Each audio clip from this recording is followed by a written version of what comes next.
Hey everyone, hopefully you're having a good day. My name's Andy. My channel's Finding Value. I got another good question here, and the way I view things are through ratios, so we can dive into the ratios. But here's the comment. It says, Andy, I think another great video would be talking about historical average of S&P 500 or S&P energy sector percent, approximately 3%. That's what it is today, and its normal average.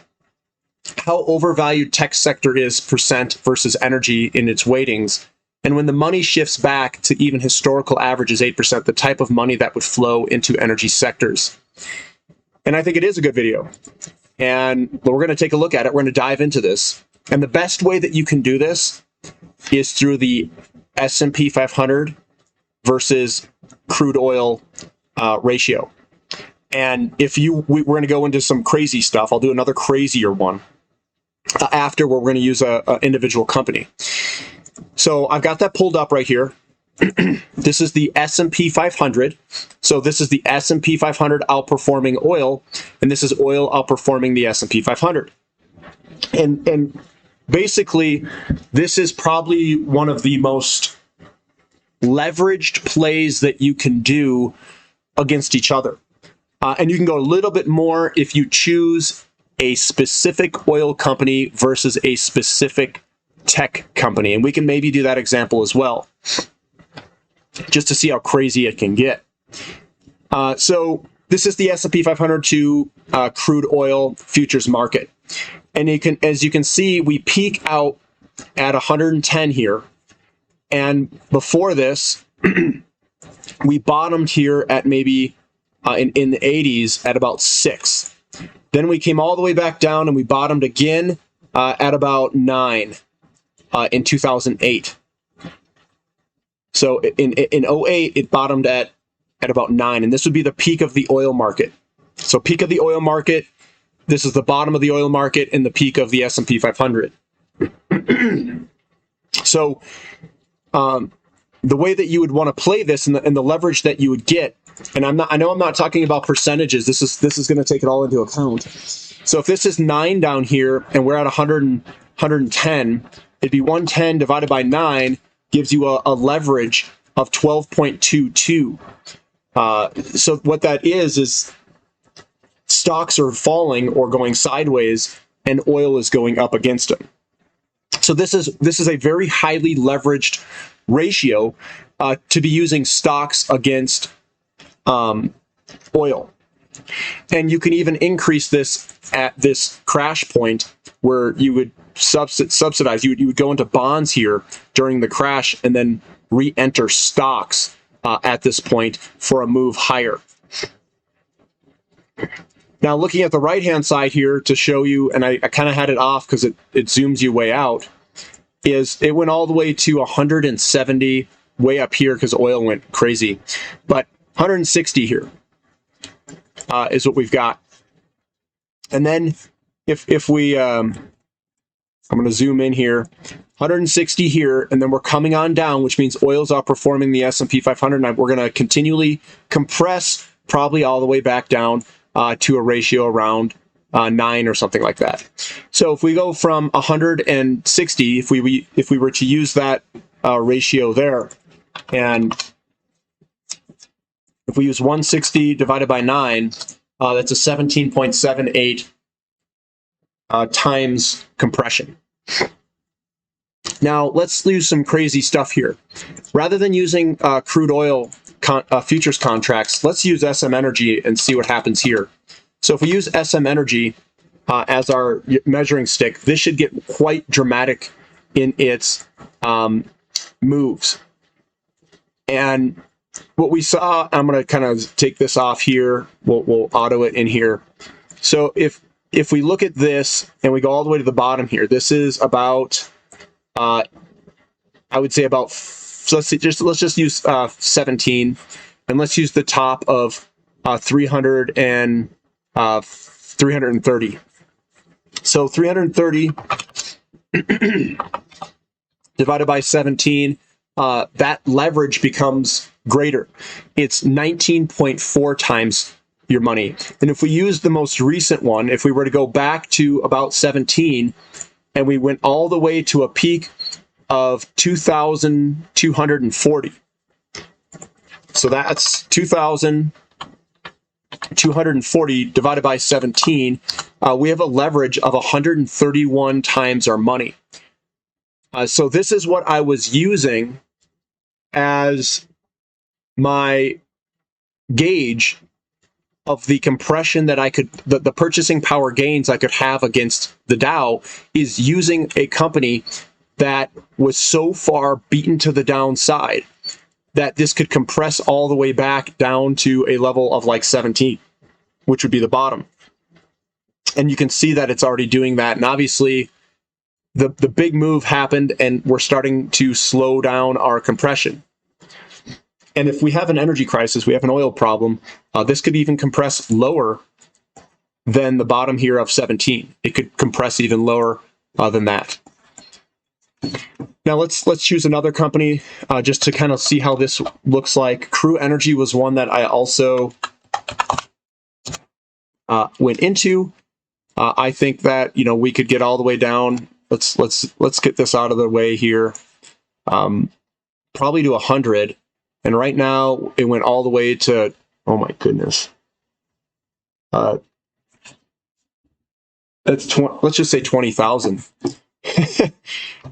So 20,000 divided by 100 is 200 times. So what potential for Crew Energy, if it were to get back to this point over here, is you have a 200 times move downward where it rebottoms against itself and kind of hits a bottom point. We're at 1,746, so we still have another 17 times increase potential if this bottom were to hit again against the S&P 500. Crew Energy does. And you can see that this has very good symmetry. It came up and then it's coming back down the same way that it went up. So it's probably going to take a couple of years to fan out here. Looking at something like an Athabasca Oil, which I also think has tremendous leverage to the S&P 500, and we're just doing crazy stuff, guys. This doesn't mean it's going to happen this way. The low here, and I'm going to just kind of do this. I'm going to say it's about 100, 130, I'll say, and we went all the way up to 38,710. Oh my goodness. So these are dramatic. Divided by 138, that's 280 times compression. So if you bought this up here with this asset being so cheap up here, the compression downward, it could go all the way down to about 138. We're still at 44,000 going to 138. You could still have massive increase in purchasing power gains for Athabasca Oil in relationship to the S&P 500, in my opinion, especially with the market conditions that are coming. Let's use another company in a different sector. We're going to do, I'm just Bannerman, oops, BNNLF. And this is probably going to look quite crazy as well. You could see that we were at, let me get through here, pull this all the way up like that. This is at 450 and it peaked out at, oh my goodness, 206,000 maybe. So the compression against that, I think it was 450, let's use that, 457 times outperformance if this were to repeat itself against the S&P 500.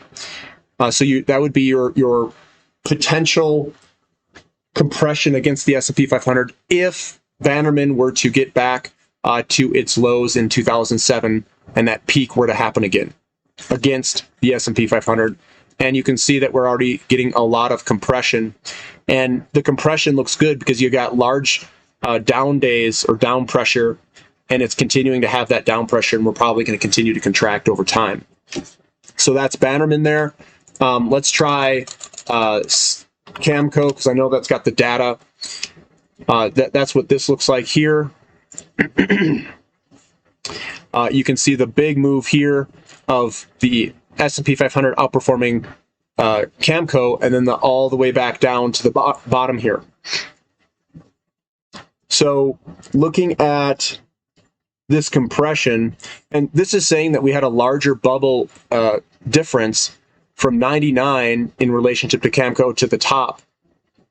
Camco here, 33.68.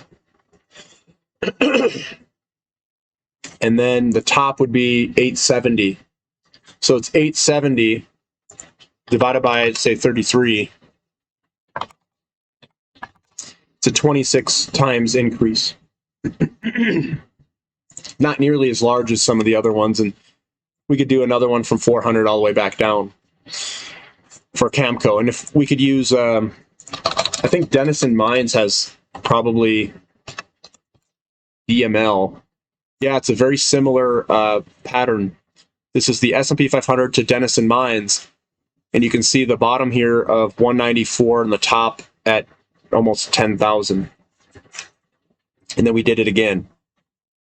And you can see that these ratios are roughly the same through time. It's a double top, then we're probably going to compress all the way back down to a level that's far lower than where we are today. And you can see that this thing is a very good compression. It's following, and this pattern here, we've seen this pattern all over the place. What happens is you come down, it comes down like this, you go into this period where you come up and over, and then it goes back into a bubble. And it basically, where we're at is this portion here in the bull market of uranium. We're right in this section here, in my opinion, before we start moving higher dramatically. But this pattern here is the same as the pattern I've seen in like SM Energy and all these other ones.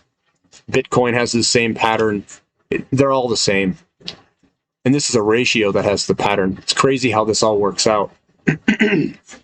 If we were to use something like an EXK for the ratio, this one's a mining company, you can see that the swings aren't as dramatic. It went to, say, 2,000 all the way down to 500. It's not as dramatic of a swing. And what we can see here on this ratio is, you know, we got some support there, and then the tops here, and we're going in this upward channel where the S&P 500 is outperforming this silver company, and that's what the channel is signifying. We can do something like a platinum.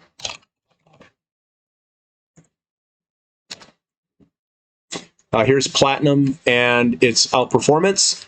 In 98, 99 is when I would have been a buyer of platinum. It would have been right at the peak, perfect, and I would have cost averaged in right around this pump. And we're coming on down, and then you want to cost average out. In I would say the 08 timeframe is where I would have been a seller, right in here.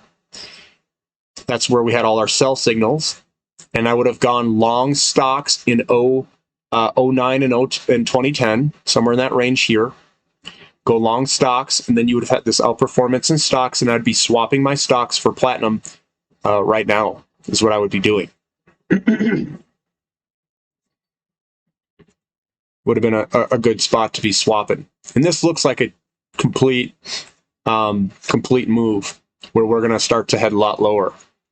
So we're right at the peak here. I think this would be a good time to be swapping your S&P 500 for platinum. That's for sure.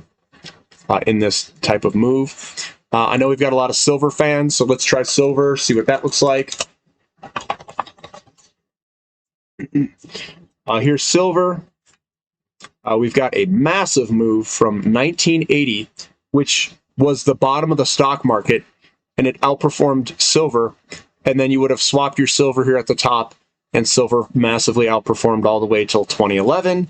Then you would have swapped your silver to the S&P 500, and you would be starting all over again. And what I would be doing is I'd be looking to swap my my S&P 500 for silver at this point to ride it back lower. I'm just trying to see what this thing looks like here.